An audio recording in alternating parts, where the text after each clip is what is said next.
त्यो भन्नासाथ चाहिँ उनले त्यो फोनलाई चाहिँ काटिदिन्छन्। अनि यसरी चाहिँ बारम्बार उसले चाहिँ आराधनालाई चाहिँ फोन गर्न थाल्छ र धेरै समयपछि चाहिँ उनीहरूमा चाहिँ थोरै भए पनि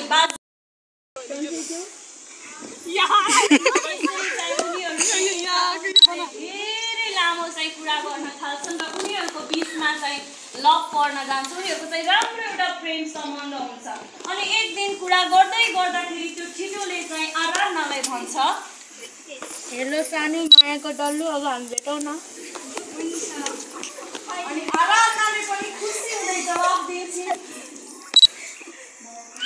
मलाई पनि भेट मन छ, कहिले यहाँ त्यो छिटोले चाहिँ जवाब दिएर भन्छ, यहाँ आउँदो शनिबार भेटौँ।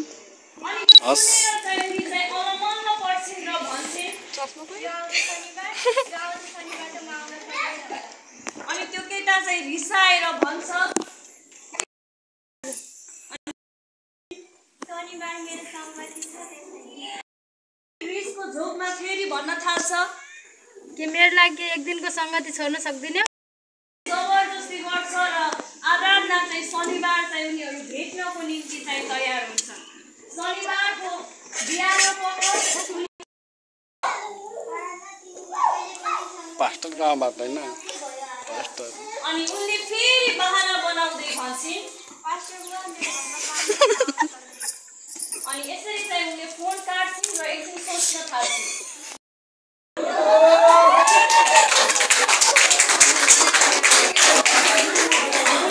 एक आपसमा देख्छन् र त्यो केटा आराधनालाई देखेर फिदा हुन्छ र आफ्नो खुट्टा टेकेर भन्छ,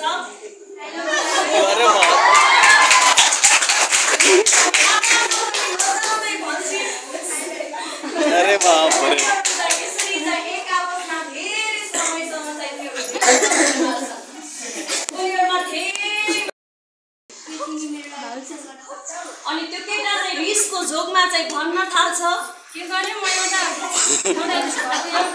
कसरी विश्वास गर्नु? तिमी मेरो लागि विश्वास गर्न सक्दिनौ? विश्वास गर्न सक्दिनौ? अनि त्यो आराधना पनि अनि त्यो सुनेर चाहिँ हुन थाल्छिन् र त्यो छिटो अनि त्यो आराधनालाई चाहिँ अरे बाप रे। धेरै खुसी भएर चाहिँ उनीहरूले चाहिँ विवाह गर्न थाल्छन्।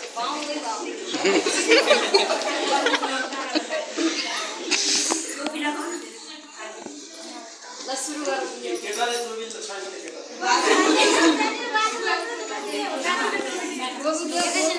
ओए आगो बाल।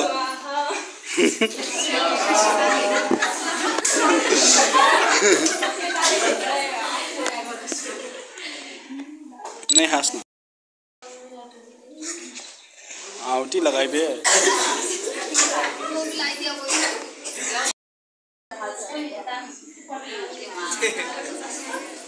ए ताली पिना ना बिहा भयो यहाँ।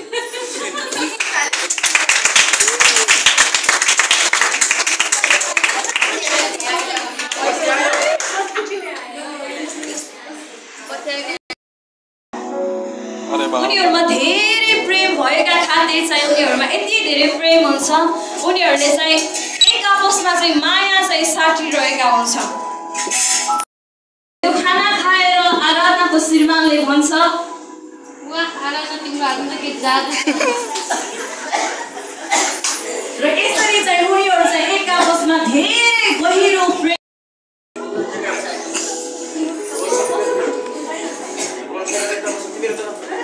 बच्चा अनि त्यो बच्चा चाहिँ रोइरहेको हुन्छ। अनि त्यो बच्चालाई चाहिँ फकाउँदै चाहिँ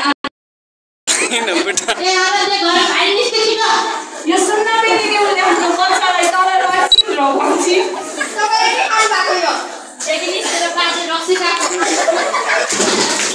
अरे बाप रे कैसे। र यसरी चाहिँ उनीहरूले एक आपसमा झगडा गर्न थाल्छन् र आराधनालाई चाहिँ त्यही रिसको झोकमा चाहिँ उनको श्रीमानले भन्न थाल्छ, न घरबाट के ल्याउँछ, मैले कमाउनु नै खान्दिनँ, तेरो बाले किनेर दिएको मलाई रक्सी।